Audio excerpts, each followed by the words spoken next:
What's up, friendos, and welcome in. This is Leading Off. I am the Welsh. That is KC Bubba, and we are brought to you by PrizePicks. You guys can check out PrizePicks today. Download the app and use the promo code Leading Off. Get a 100% match up to $100. Start prize picking today. We will do it here in just a little bit. Bubba, I feel like I haven't seen you in a fortnight or a long night. How long is a fortnight? A fortnight's too long. I don't know. The kids know these days because they play that game. But yeah, it's not a battle royale or anything. But I don't remember how long it's a while. It's a while. It's been a while, dude. It's been too long. Too long, as the kids would say. No, the kids don't say that. It's been too long. But it's great to see your pretty face. The kids would say we're bussing on this episode, Bubba. That's what we're doing. Obviously, we got to catch up with a lot of stuff. Things going on this week. Playoff runs are happening, so it's an important time. I would remind you guys, if you guys have any fantasy questions, start and sit, streamers, whatever it is, drop it in the chat. We will answer that here in just a tiny bit. Plus I have a speculative prospect that I think has to come up, which we'll talk about here. Plus, we're going to be making some bets. I actually laid down, I did the stupid thing. Tracked my bets last night, went to bed, forgot to put them in, and then I did it this morning and got hit with a little bit of the odds, which was no fun, but still placing some bets. We're going to be doing all of that here. It is nice to see you all, and thank you for some of the tweets of people being like, where's Leading Off? It's like, we took that Monday off. It completely threw me off. My Monday felt like a Sunday. Yep. Today does not feel like a Wednesday, especially with this being the first Leading Off of the week. So we're going to have some adjustment period. So hopefully you guys will hang with us. We're going to kick off the show with, how about freaking Jose Altuve? Altuve homered in each of his first three, the first three innings, actually. I'll say three at bats, but the first three innings yesterday. He has got homers in 4 straight plate appearances, which went back to Monday, and 5 homers over 6 plate appearances. It's the most in a 2-game span in Astros history, and tied for the most over 2 games in MLB history. Bubba, Bogman and I had done a decent amount about Jose Altuve recently within the last month or so, just talking about, the injuries have kind of derailed his season. He was one of those guys that we put out as like a trade target before the trade deadline, just because he was kind of quietly sitting around, really not doing any. I mean, he was doing some stuff, but the missed time and the production didn't add up to where the value is. You look now, career high barrel percentage. His XBA, by the way, 252, is one of the lower he's had over the last couple of years, but he's got the highest WOBA of his career right now at 412. He's hitting the ball crazy hard right now. He is a monster, and if he doesn't get too hot, he's going to become a value next year in fantasy. But he's a guy that is, he's a guy that's going to ride you to your championship right now. Yeah, he's helping teams cruise to the victory line right now. It'll be interesting to see how he finishes up. But yeah, 321 average, 15 homers, 13 steals, given 5 of those 15 home runs came in 2 games lately. But he's still walking a ton. You mentioned the WOBA, 243 ISO shows that the power is pretty darn legit as well. And the overall number is just great for Jose Altuve. Injuries did derail his season, and I guess that'd be my biggest concern going forward with him, as he's 33 now, be 34 next season. Yeah, this could be a thing going forward, so it's tough to fully invest in the future. But for now, enjoy it, because he's helping teams in a big way. Not to do the whole next, but we were literally just talking about this off air with to try not to go too much into talking about next year, but we're going to kind of do it because there's some things we're going to talk about here that it's just where's the relevancy to right now. Who would you rather have, or who do you think you're going to have next year at second base? Jose Altuve or Jazz Chisholm? That's a good one. Of course it is. I like Chisholm's ceiling more than Altuve, so I probably gamble on Chisholm, but Altuve's pretty darn safe. How about who plays more games next year, Altuve or Jazz? Probably Altuve. Yeah, I mean, so I think it's a tough one. I think that will be the thing we're starting to talk about next year when we're looking at that second base spot. Ozzy has kind of solidified himself. Oh, he's taken off. Yeah. He's created the tier. Well, really, I should actually say Mookie, because Mookie playing so much second base. Oh, that's crazy. Has Mookie gotten to 20 this year? I believe so. I'll double check. I think it's shortstop. He's 1 or 2 short, but it's he's going to be second base outfield eligible next year. Yes. So he'll be number 1. Second base, and then it'll be his tier, and then it'll be the Ozzy tier, and then we'll move down. And I think that's where you're going to live in like the Jazz Altuve range. And I think it's going to be like, do you want the production that you trust, or are you going to go in with the ceiling of Jose Altuve? He's played 53. That can't be right. It says he played 53 games at second base this year. Really? 16 at shortstop and 97 in the outfield. Does that math work out? That doesn't. That math doesn't work out. I guess. Yeah. Well, he might have been shifting in and out of games. But how many started? Because he probably shifted. They're saying 47 starts at second base. That doesn't seem right. But is that someone who's been paying attention? Has that been? Yeah, that doesn't seem right. But maybe. Yeah. Like I'm looking at it, it's on Fangraphs, and I'm like, yeah, it doesn't seem. I'll tell you this though. Like Fred just put this in the chat. He's like, Ketel Marte's been solid. Yeah, this has nothing to do with Ketel Marte. This is like I'm so excited to start talking about the next year values into the offseason and building because it's like these questions. Richard said, how about this one? Matt McClain or Altuve? You know, McClain, absolute monster. Obviously, the injury towards the end isn't going to help. It's actually going to probably depreciate his value a little bit, which is going to be phenomenal. Yep. I'll present this to you. If Altuve is what'd you say, fourth rounder, third rounder? Yeah, probably fourth rounder. If he's a fourth rounder and McClain is a seventh rounder, McClain, I'm going to take McClain. Yeah, I'm going to take McClain on the value. And I think that's what we're going to be looking at. But Altuve, I guess the point is, though, he could even drop further because of the age and the not big counting stats because of the missed time. And he might be a major target next year instead of doing some chasing. Instead of me doing some crazy chasing at the position, trying to get the upside of Jazz. Or what if that flipped? What if it's like McClain in the fifth and Altuve in the sixth? Let's have fun with this. Like Simeon, but Altuve or Ha-Seong Kim. So if it's a huge value, if this is Altuve in the fourth or Kim in the ninth, I'm gonna take Kim. See, this second base is actually interesting. I just pulled up some guys here. You know, Thairo Estrada missed some time, still going to finish with 10 homers, 19 steals, and then add on to whatever he does the rest of the month. Yeah. Gleyber Torres is awesome, and he just kind of gets overlooked a lot. And Andres Jimenez average isn't great, but power speed's still there. So it's a better position, I think. And then does like Jorge Polanco or Edward Julian make a step forward to your liking type situation? Let me present this to you. Is this going to be the first time?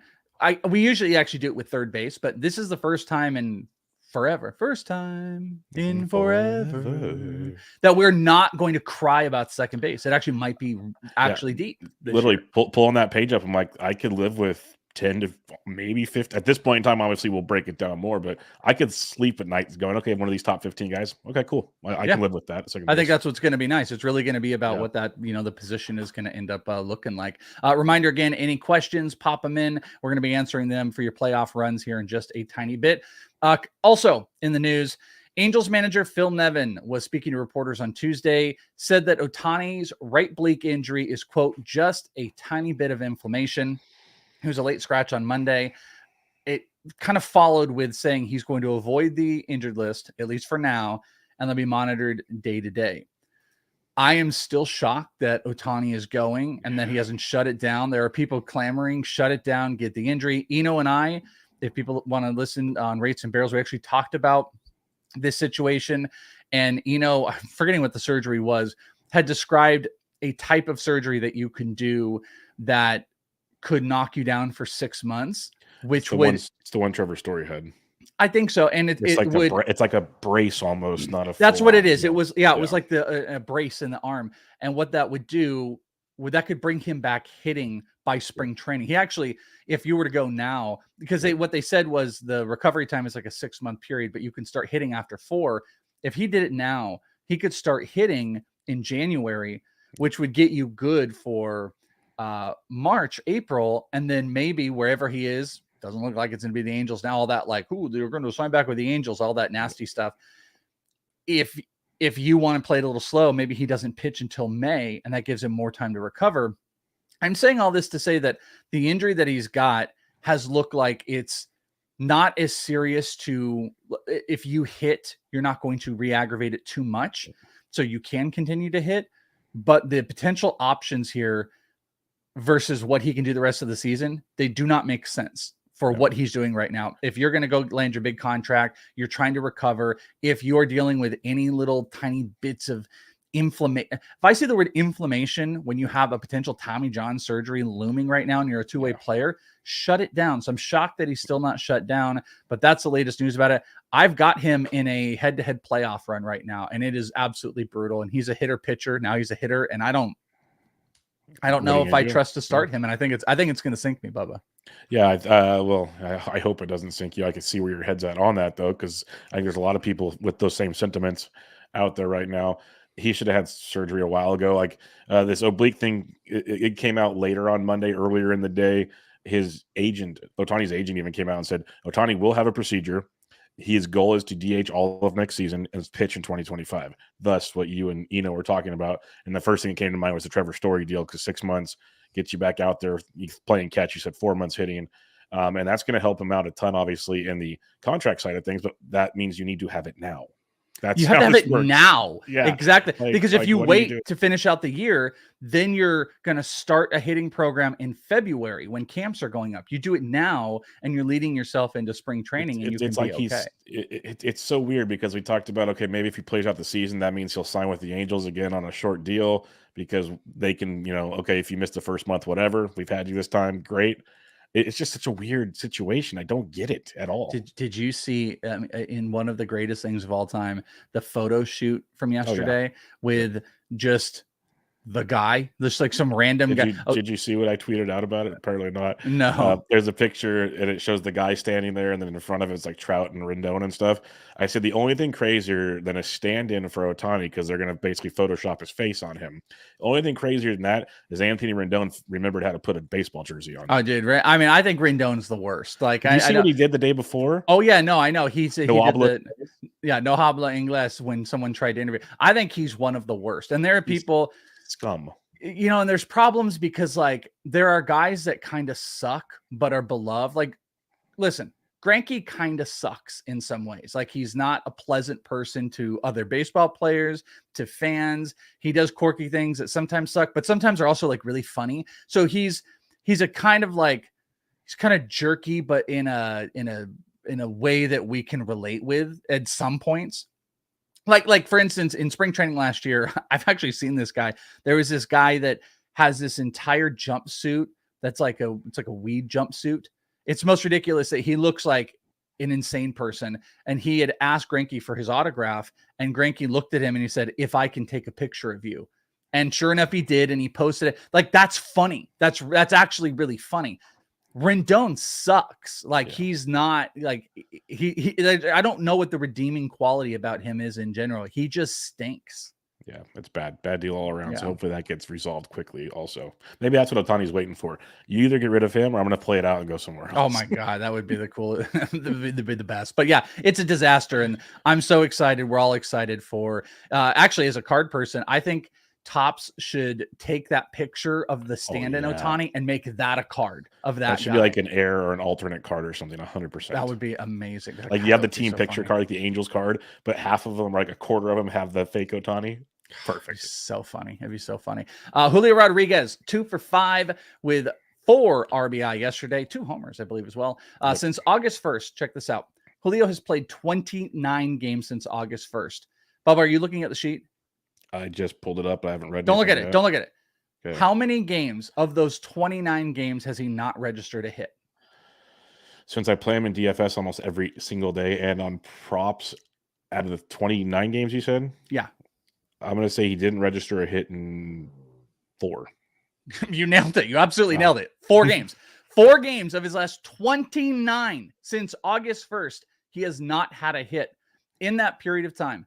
He has the second highest WAR in baseball. He has 10 homers and the second most stolen bases during that time, which is bonkers. I believe I wrote 25, but 12 stolen bases in that time. And it's, it doesn't really matter. It's, again, this is one of those things like, what does it help you right now? It's just a reaffirmation of Julio Rodriguez's value going into next season. There'll be no actual value because had he ended cold, he'd have probably been like 5 or 6 or something, maybe at the back end. But when we go back and look at this season, even if people have checked out because football this week, you're going to see He's top Julio 5, Rodriguez is late, easy. and he's going to be easy top 5. If Might not, be number 2. He might be the second hitter after Acuna. He might have solidified himself as top 3. Yeah, I mean, legit, it's a good argument. The argument between Betts and Julio is the one that's going to be a fun one, because we had the Betts talk last week. Now with Julio entering the chat, that gets real interesting real quick. Well, there's a bunch of, and then you throw in like, Carroll has kind of tapered back a little bit, but when you look at his season totals, you're going to be like, whoa. And then Bobby Witt as well. But Julio, awesome, with what Julio's done right here, this might have solidified two or three. So it's like a top 3 overall. He has been going nuts. A guy that has been going nuts that I think we talked about recently, Jordan Walker. And someone said, please don't bring him up here, but we've got to. He is going off. He has 3 straight multi-hit games, 3 straight games with a homer after going 3 for 4 with 3 runs and 2 RBI. He also had a homer yesterday. And I've talked about him in a couple different spots. I think Jordan Walker, he's borderlining the value's gone now of what you're going to be able to get him in the offseason for like a good value. But here's my question. I think we've asked this, 2 or 3 times this season, as the season has gone on. Right now, rest of season, would you rather have Jordan Walker or would you rather have Elly De La Cruz? Jordan Walker. Okay. I think he's more of a pure hitter. Like De La Cruz is way too much swing and miss still. And like you mentioned, Walker's success, 7-game hitting streak right now, hitting 600. Like, dude's a beast. He's going crazy. He's finding his rhythm, and that's the important thing. And patience with a young player. Shocker. Yeah, I had God, what was the one? And I were talking about Jordan Walker. I had done I asked him this one: Jordan Walker or Royce Lewis next year. Ooh, I'm still a Royce Lewis guy.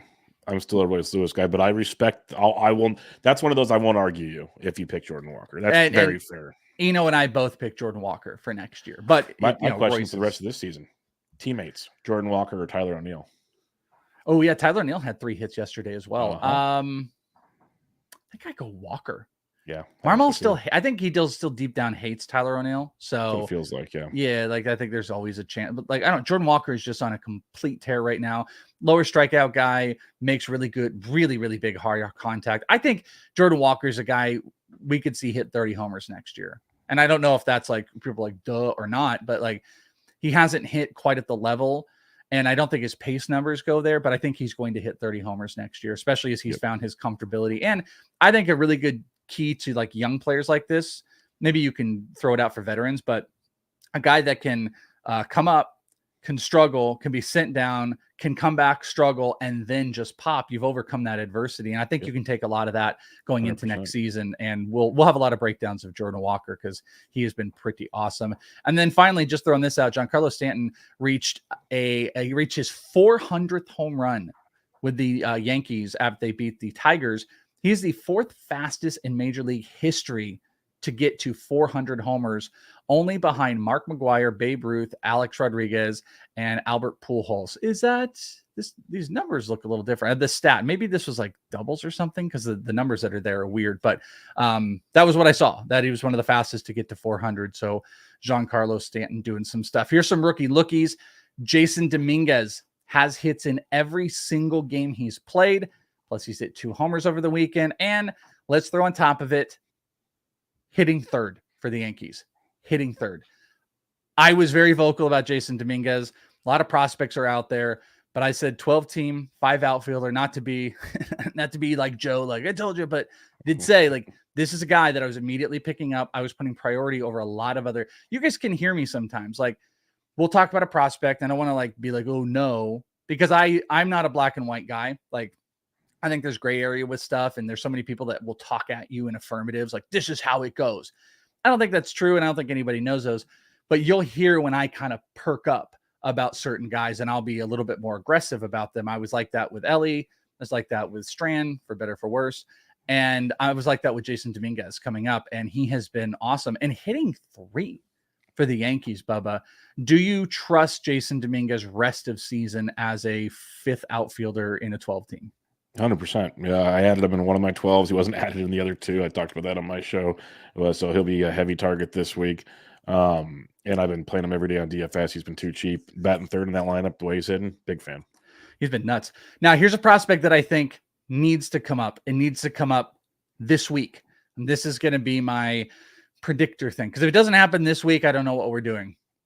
Arizona Diamondbacks Jordan Lawlar needs to come up. He now has 4 straight multi-hit games. Last night, he had 2 homers. And in the month of September, he's up in the PCL right now. So the numbers are a little inflated. But in September, he is hitting over 600. He has been an absolute monster. Let me throw these numbers to you, Bubba.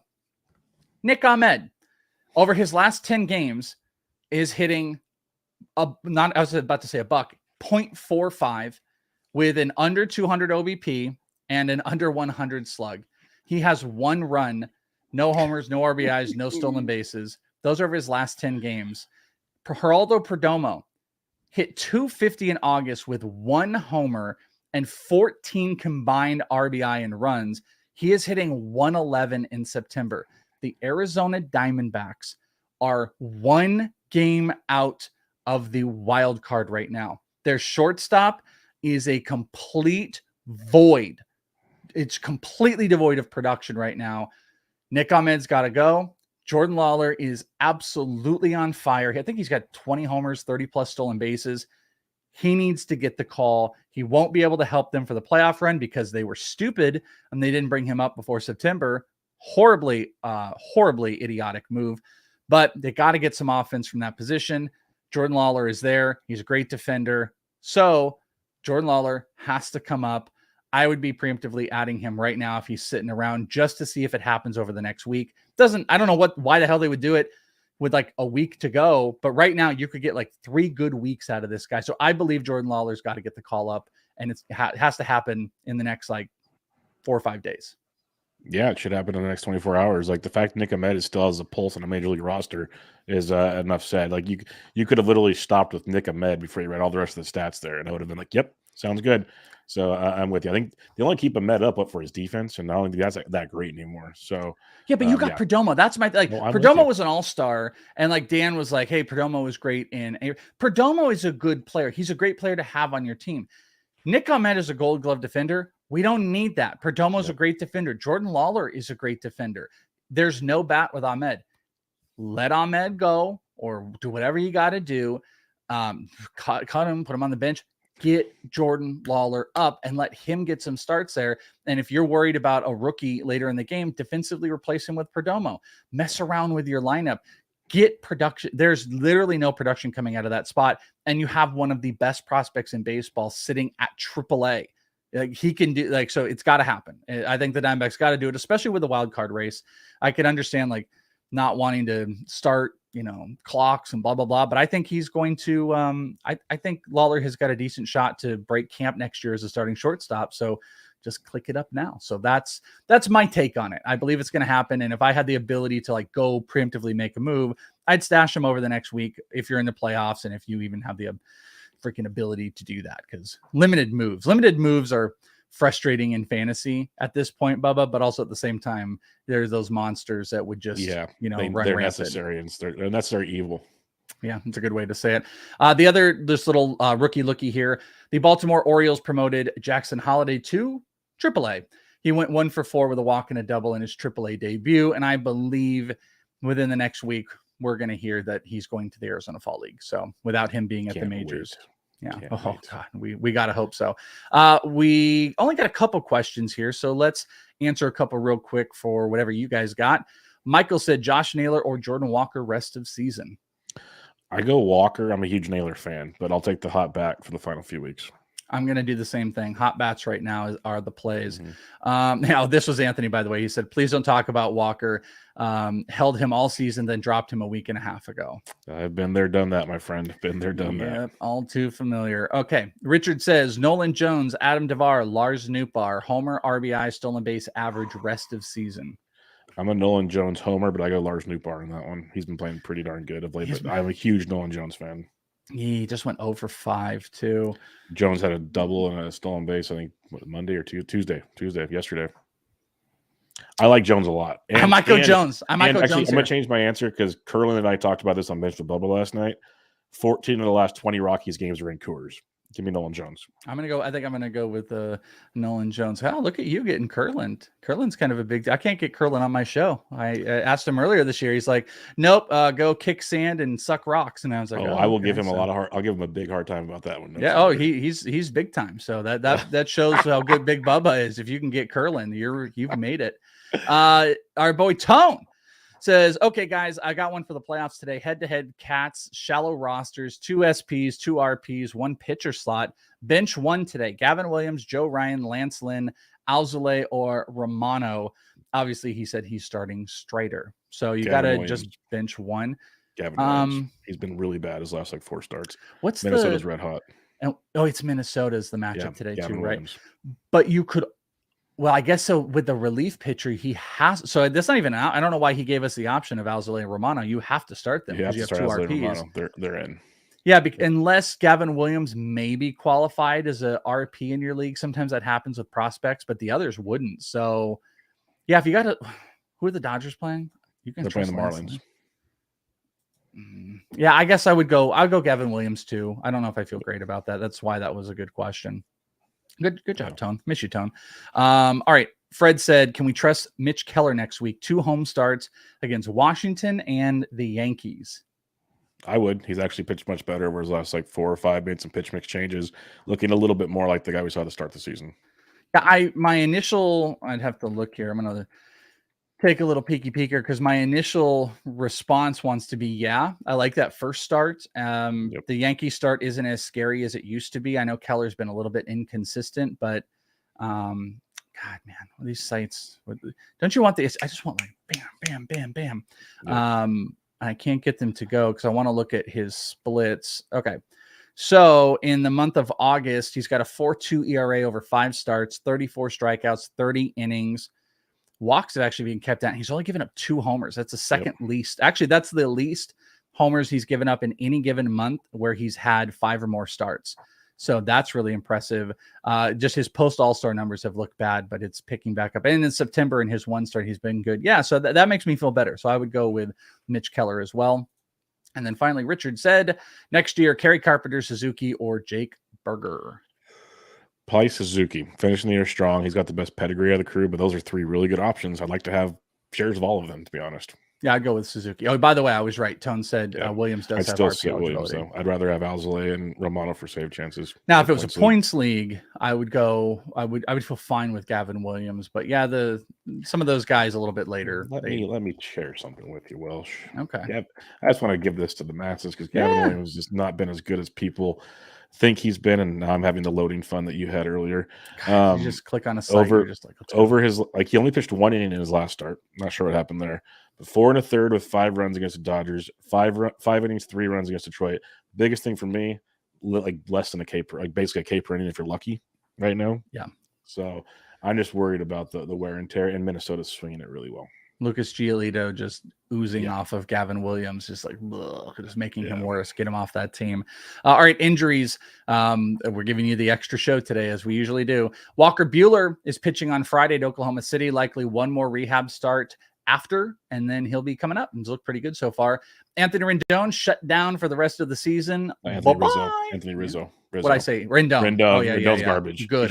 He's probably shut down too. They just haven't announced it yet. Yeah, Rizzo. Buxton was pulled off of his rehab assignment, re-aggravated his knee injury, so that has halted everything. That's we shouldn't be shocked, I guess. Rinse, repeat. Yeah. Carlos Carrasco out for the season after dropping a 50-pound dumbbell on his finger. What's he doing? He was working. I had a 50-pound dumbbell on each hand doing curls, I guess. I don't know what Carrasco's doing with 50 But how did he drop it on his finger? It seems like my kids would do. They'd be like, hey, look. Out of his hand, I guess, or something. So he already had surgery. They said the timeline's 4 to 6 weeks. Obviously, not that much time in the season. So he's done. But I'm sitting there going, okay, Carrasco, older guy. He's a pitcher. Why does he need 50-pound dumbbells? Like, why? That made no sense to me at all. If he said his toe, I don't get this. Tristan McKenzie, Shane Bieber, they're pitching in rehab starts Thursday and Friday. So if you've been holding on and you can make it through this week or, rotos, you'll get him back. Let me give a quick one on that real quick. Yeah. Bieber will be back soon. The thing with McKenzie, because he was a surprise coming back this early. Francona came out and said he has to be up to 85 pitches before they even think about bringing him back to Cleveland. So this might just be kind of get some reps in for next year. So don't go crazy on McKenzie just yet. Well, and also these guys getting like those one-off starts, to end the season doesn't get me too excited. Andrew McCutchen out for the year with an Achilles injury. Joey Bart to the IL with a concussion. Sorry, I think I typed that in wrong. That's my bad. Patrick Bailey, Joey Bart.